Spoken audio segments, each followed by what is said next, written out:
Hey everyone, welcome back to the District 3 podcast, episode 256. My name is Irvin. Today I'm actually doing this episode by myself. Elena and Migs are not here, but I'm joined by someone who I've actually known for a few years now.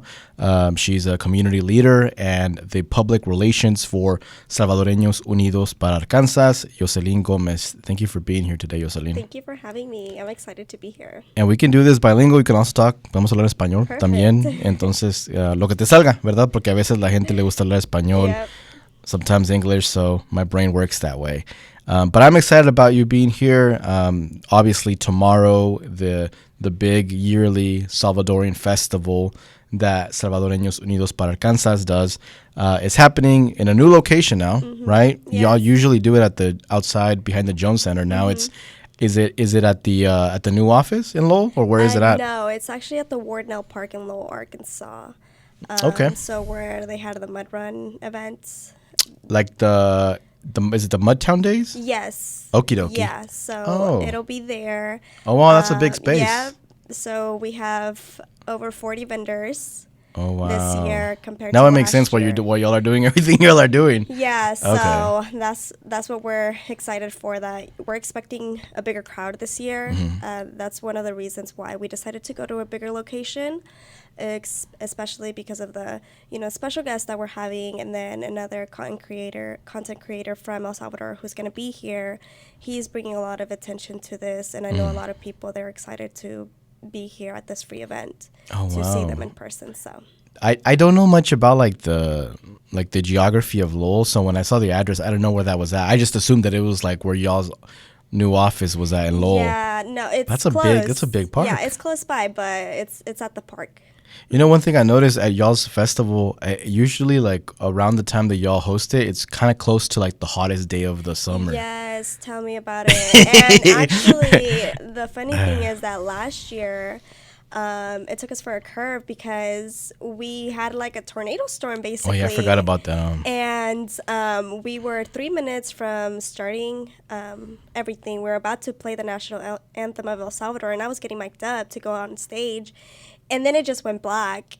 And like in a blink of an eye, everything was destroyed. Vendors were there already set up. It was very devastating, but thankfully, we were able to reschedule, and we had I feel like a better turnout the second time around when we rescheduled it for September. And it was crazy because we were like, it's when it's the hottest in August, and we got this storm. But this year, we've been tracking the weather very closely, more than we did last year to prepare, but so far so good. Supposed to be in the 90s, so. This time y'all missed the hottest. I think yesterday was like the hottest day. Yeah, yesterday was really hot. Yesterday was rough. Because I do like my I do like a 30-minute walk with my doggy, and yesterday I could only take him out for like 6 minutes. I had to put him Yeah. back because his paws. I was like, I don't want his paws to like be Yes. burning on the street. And then I saw that like it was like 100 and something yesterday, Yes. 107 It or felt something. like it. And I'm like, man, like, so I'm glad that hopefully y'all have better weather this time around. And I remember last year whenever y'all had the issues with the weather, didn't like tents fly away or something like that? Yeah. It was like dangerous. Everything was everywhere, like especially the food vendors, like they were. And y'all lost a bunch of money too, huh? Yes, we did, and the food vendors, they were like encouraging us, like don't worry, like we're not gonna not come back whenever you guys reschedule. Like we understand this was something you guys couldn't control.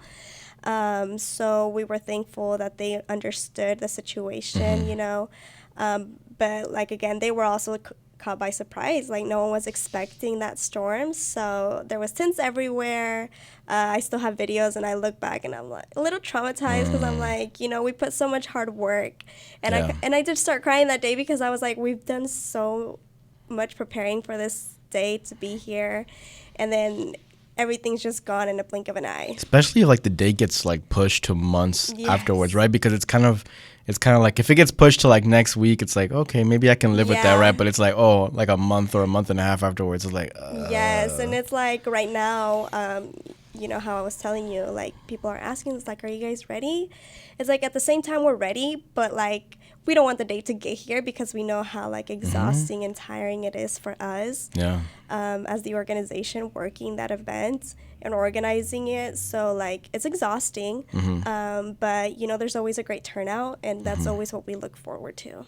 Yeah, and so you all do this every year. You all do the Salvadoran. This is what, maybe the third or fourth year, or is This is the ninth. the ninth? Yes. Where have I been Yes, those other this 4 years? is the ninth Oh year. wow! When did Yes. this begin? Was it this organization that began it? Yes. Okay. Yep. So the organization started doing the festival, and the only time there wasn't a festival was during COVID.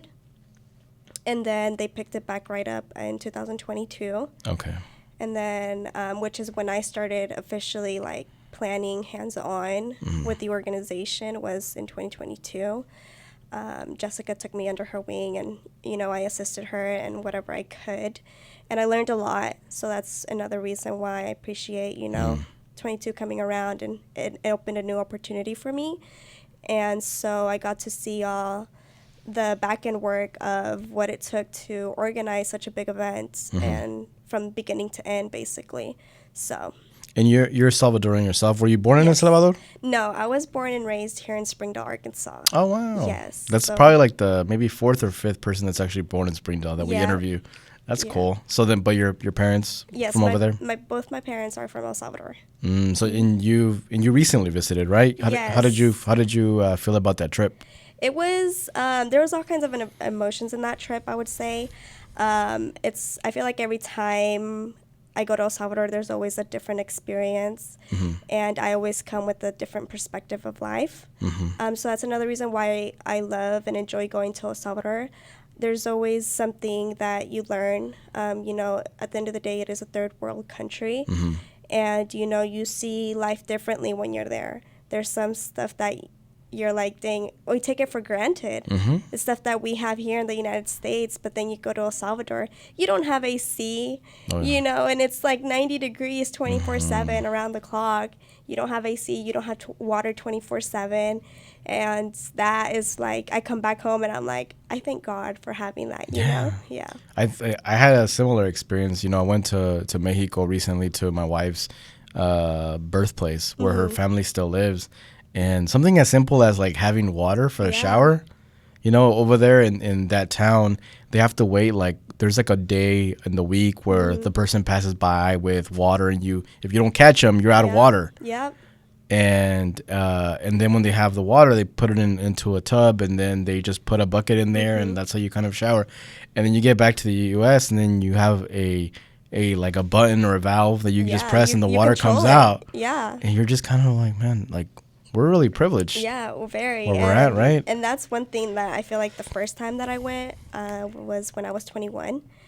That was my first time going to El Salvador, and I went by myself. And I don't think I was prepared mentally and to see what I was going to see, because, yes, I heard, El Salvador's a third world country, but I never experienced it firsthand, being there and seeing it with my own eyes until I went for the first time. And I was like, wow, like, I'm lucky. I'm lucky to be here. I'm lucky to have what I have, because there's a lot of people in El Salvador who would want and would love to have what I have. Based on your perspective, has there been a lot of improvements in regards to like maybe the way the streets are, the way access to like, just based on what you see on social media? We don't have to go too much into depth and like the political side and stuff like that, but just I'm talking about like structure wise. Do you see the improvements? Like if you just kind of go and get there? I could tell you that when I first visited, and when I was 21, I think it was the year 2021, I think. You could still feel like that tension in the air, like that feel that you have to watch your back, you have to watch where you're going, I remember, I was in the market in Metapan in Santa Ana, and I have an iPhone. I had it in my back pocket. And my uncle, he immediately was like, make sure you have your phone in your front pocket at all times, or in your hands, like near you. Don't put it in your back pocket, because still during that time period, there was still like a lot of suspicious going around of people. You couldn't really trust anyone because of everything that was happening. Like there was a lot of tension. I couldn't trust anyone. But now, over time of me traveling back, I try to go twice a year. I've seen that difference in the energy being there, being out late. You could enjoy being out on the road later than 9 p.m., So yes, there is a difference now. And you were gone. You said was it for 2 weeks? Is that what you said? 2 months. This year I was there for almost 2 months. For 2 months. Yes. Did you feel homesick? No. Oh wow. Yes, I love going to El Salvador. I enjoy my time there. I actually extended my trip while I was there, so I was just supposed to go for 2 weeks, and then I ended up extending it, and I almost completed my 2 months there. So it's gotten to the moments where I've also thought about moving out there for a few months, but I love it. What did you like about it the most? I feel like the atmosphere, it's very like slow life compared to here, now, I could tell you right now, especially, I don't have time for myself, but especially when we're organizing this big of an event, after work, we're going straight to organizing, and there's some people here in the United States where they have up to 2 jobs, and you don't really have a life outside of that. And in El Salvador, life is so slow. I felt like time passes by so slow, and you get to enjoy it more. So that's probably one of the main reasons why I've always thought about that. One of the things that I mentioned when I talked about my experience about going to Mexico last year was that everybody lived for the day. Yes. So even like my wife's aunts, they would not buy food for the whole week. They would go to the market and buy food for that day. Yeah. And then, Myra's uncle sometimes would just be outside of the house, sitting down in a chair and just kind of chilling. And I remember my time there, I was probably the less stressed that I've ever been in probably years. Yeah, that's exactly how I feel. Like, and then you come back over here, and then you have to worry about the bills. You have to worry about your brain is mortgage. functioning like 100 miles per hour here. You have to worry about not getting shot when you go shopping here a lot of the times. But anyways, it's beautiful to go to the homeland and be with your family and just try to not even think about your problems that you have at home, right? Yep, it's always a pleasure. So I definitely get what you're saying with that. So Arkansas Unidos para Arkansas. I mean, it's Salvadoreños Unidos Para Arkansas. Can you talk a little bit more about that organization? What you all do besides this festival? What have y'all been up to the past 9 years or more years, actually, probably? So we were founded in 2017, and that's when we officially became a 501c3 organization, a nonprofit organization. But the festival was being done before then, right? No. Oh, that's when it started? Yeah, so it kind of started when the organization started up. Okay. Yeah, and so we're basically a nonprofit organization based here in Northwest Arkansas. We strive to help the Hispanic community as much as we can. This year in February, right before I left to El Salvador, we finally were able to open our offices in Lowell, Arkansas, which now we offer all types of classes. We offer English and Spanish classes for anyone interested. We offer citizenship study classes. Right now, we're trying to start up our digital classes to learn anything having to do with the computers or knowing how to use computers or anything digital-wise. Literacy classes, we're wanting to start those too, and writing classes. As you know, there's a lot of people in the Hispanic community that, especially the older generation, they probably came to the United States still not knowing how to read or write. And I could tell you, I have my grandpa, he's one of them. And he's a citizen of the United States now, but he doesn't know how to read or write. So we're wanting to start those classes as well. And we've given back to the community over the many years of us being an organization. We've helped a lot of people, not just here in the United States. We've helped people in El Salvador, families in Venezuela, in Guatemala, Honduras, and Mexico. We've sent relief help whenever the hurricanes were happening, COVID assistance for people needing any type of assistance during COVID. This past tornado, we did 4 days of warm meals to feed Northwest Arkansas and Rogers and Decatur. We went to both cities. And I saw you at one of the volunteer centers, right? Yes, we were at the same place. At the Rogers High School, yep. So we do a lot. We like being a lot hands-on, definitely. I would describe our organization being very hands-on. And I feel like that's what kind of makes us unique in a way, is, we like being present and being there helping. So we do that, and the way, we're able to fund the organization is through this festival. So that's okay. why we host this festival every year. So that way we can fund the programs that we provide, and we can fund the office that we just opened. And that's why we never had an office before, because we never had the funds to be able to have one. But now, we've seen how big the event could get, and most of our funds come from the festival. Okay, that's good to know. I did Yeah. not know that y'all were doing all those. You were trying to start those new Yeah. classes and everything. That's so cool. Yeah, so we have our language classes that have been starting, and we have volunteers from the U of A and NWAC. Oh wow, that's so cool.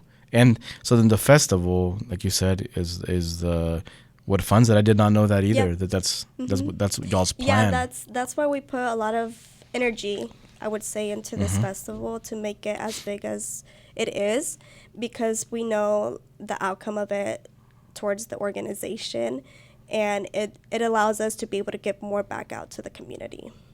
Oh, and then so this festival that's happening, you said it's going to be at what's the name of the park again? In Wardnell Park, And in it starts Lowell, Arkansas, starts at what time? at 10 a.m. And what can people expect when they come to this festival? What are some of the things that y'all are gonna have there? There's going to be a little bit of everything. We have, obviously, live music that we're going to be having from the local guests from El Salvador, of course. And then we have local musicians from Fort Smith joining us, a local group from here from Northwest Arkansas participating. We also have imitator of Jenny Rivera, who is coming from San Francisco. We also have El Caballito Textiano and El Paisito Trompito, who obviously entertainment for the kids. We also have El Comelón de Pupusas, which is a pupusa eating contest, which we've been hosting every year as well. And then we also have queens that we coordinate. Two, we have a Miss Chiquitita for the ages 17 and under, and then the Reina, the Queen, which is the 18 and over.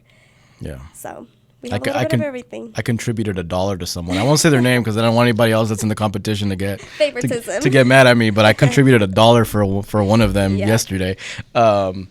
So that's so cool. The fact that y'all are doing so much to make the Salvadorian community more welcome and for them to feel like they have a place here in the community, right?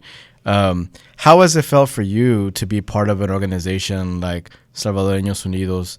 That's very empowering for the Salvadoran community. Have you put much thought into that and what that means to you? I have, and I feel like, obviously I would say young whenever, they started the organization. My grandparents have been volunteering with the organization since the beginning of it. Oh. And so, when they would tell us, oh, we're going here to volunteer, that's when I guess I started joining them as well. Because in a way that was also time for us to spend together, volunteering, giving back to the community. So whenever we started doing that, I started getting more involved in volunteering with the organization. And then over time, I saw how much potential they have whenever they opened El Consulado Salvadoreño here in Arkansas, which was big. And especially having it in Springdale, because it was the first time, and basically in the Americas, where a consulate is open in a non-capital city. Yeah, which is what Yeah. y'all did what the Mexican consulate should have done to bring it over here to Springdale, right? And it's funny because I had just given a presentation at work about the organization, and I was like, that's something that I didn't know, was that it was like the first time that a consulate is in a non-capital city. They were pushing so hard for it to be in Little Rock, but our people there, whenever they want something done, they're gonna get it done, and that's what I love about it too. And so they pushed, and they were able to have it here in Springdale, Arkansas. And just for people to know, the consulate was brought here because of the leadership from Salvadoreños Unidos, right? Correct. Yeah, because if it wasn't for them, the consulate would have been in Little Rock. So and the population of Salvadorians here in Northwest Arkansas is growing, and tremendously over the years. It's growing a lot. So that was the leverage that we had as an organization to be able to plant the seed here in Springdale, Arkansas. So you personally see the positive effects that that it has to have the Salvadorian consulate here in Springdale, right? Yes. I'm guessing that you probably go there here and there and you see how many people show up there. Yep. And, when they do their events, you see how much people appreciate that they're here. Their social media, whenever the talks were going around that Salvadoreños Unidos Para Arkansas was going to help in bringing the consulate here to Springdale, Arkansas. There was a lot of social media traction there. A lot of people were eager to know more information because they had urgent needs of trying to legalize certain documents or trying to fix something that was requiring them to go to El Salvador. But having that consulate here, they could just go to the consulate in Springdale, Arkansas and take care of it. So there was a lot of attention and a lot of people were happy about it. So it was great. How do you feel about where Northwest Arkansas is now in regards to being a welcoming place for Salvadoran people? I know that the work that you're doing is contributing a lot to that, right? But how do you feel about the state of it now? Do you feel like it's pretty good right now and a very welcoming environment? I feel like it is. I feel like over time, I saw a different perspective of it, and especially when I became more hands-on in the organization, I started seeing a different point of view. And I feel like, bringing the consulate here, the Salvadorian consulate here was a big help. Because then that brought the attention like, oh, the population must be big here because why else would the consulate be here? Mm-hmm. Which it is, right? I mean, ever since I've been in school, I've always had Salvadorian classmates. And so for me, whenever I saw that the consulate was coming here, I was like, I wish the Mexican consulate would follow suit. Because, I mean, don't we have more Mexican people here in Northwest Arkansas than in the Little Rock area? Yeah, I would assume so. But look, hey, I know some people that work over there, so I don't want to get offended. But yeah, it just makes sense. So whenever I saw that, I was like, you see the Salvadoran people, they know what they're doing. Yeah, and then the building, then the building's blue too. Yes. Right? Yes, it was painted specifically for that. Yeah, I when it was open, Jessica gave me a tour of it. Yeah. So I was able to go in there and I met I think it's the older consul. I think y'all have a new one now, right? From a few years back, y'all changed the consul, el consul. Didn't y'all change the actual? What's the? Oh, it used to be. Are you talking about the building? The person that was in there, the leader that was in there, because y'all have like a person that's in there. Though, that's like don't y'all call him the consul también? Yes. And I think they changed because the person that was there when I went to visit is different from whoever it is now. Really, I wasn't there whenever they opened, so I'm not 100%. Because I remember I saw like a picture like a year ago, and I'm like, this is not the person I met when I went in there. Because Jessica introduced me to the person there. But I love that y'all have that, and it's right like on Sunset, right in the center of the city. So people can if you want to come to the Salvadorian Festival, once again, it'll be tomorrow. This episode comes on the day that we're recording it, on Friday. So stop by. Once again, if you can give the details of the location and the time so people can know. Yeah, so the event is tomorrow, Saturday, the 3rd of August. The reason why we also do it the first weekend of August and not in September when it's the Independence Day of El Salvador is because the first weekend of August is when you typically celebrate El Día Salvadoreño, del Salvadoreño. Okay. It's on the 6th, so we always try to aim for the first weekend of August. And so it is the 3rd this year for us, and it's going to be at the Warnell Park in Lowell, Arkansas. The address is 801 McClure Avenue, Lowell, Arkansas, and the event is going to start at 10 a.m. And our last event of the night doesn't start until 8 p.m., so the event will probably end like at 10 p.m., give or take.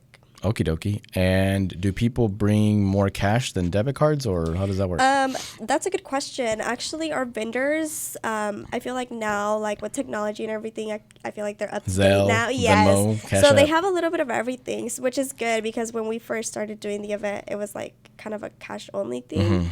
But now they take everything. Okie dokie. When I went to California last week, when I went to California last week and I was buying stuff from the vendors, they only had Zelle. Yeah. So I downloaded Zelle. I don't like Zelle, but I downloaded it because it's like the only thing they had. So I have everything now, so I'm prepared. Yeah. Bring some cash. I got Zelle, Cash App, Venmo, debit cards. But one of the questions that we ask all of our guests, Yoselin, is what do you do to take care of your mental health? Ooh, that is a good question. I think for me is I think plugging out from everything, like the real world for a second, I say, and just like spend alone time. I feel like lately, especially these past 2 months, it's very like chaotic for us. And alone time is very important to me. And I love me some alone time. So making time for myself to be alone, and digest my day and reset for whatever is coming is probably what helps me the best. Sounds good. Well, thank you for sharing that. And for everybody listening, make sure that you show up to this festival tomorrow. Should be a good time. I've gone like 4 times. There's always delicious food. Yes. There'll be, if you haven't registered to vote, there's going to be some voter registration there. So there is. make sure you stop by to get registered to vote. But Yoselin, thank you for joining us today. We really appreciate you bringing all this information, having all these conversations. And in the future, hopefully we can have even a more in-depth political conversation on El Salvador in the future. That'd be an interesting one. So I'll hit you up for that. But for everybody listening, that was episode 256 of the District 3 podcast. My name is Irvin. Joining us today was Yoselin Gomez from Salvadoreños Unidos Para Arkansas. And thank you all for listening. Catch you all next week. Thank you.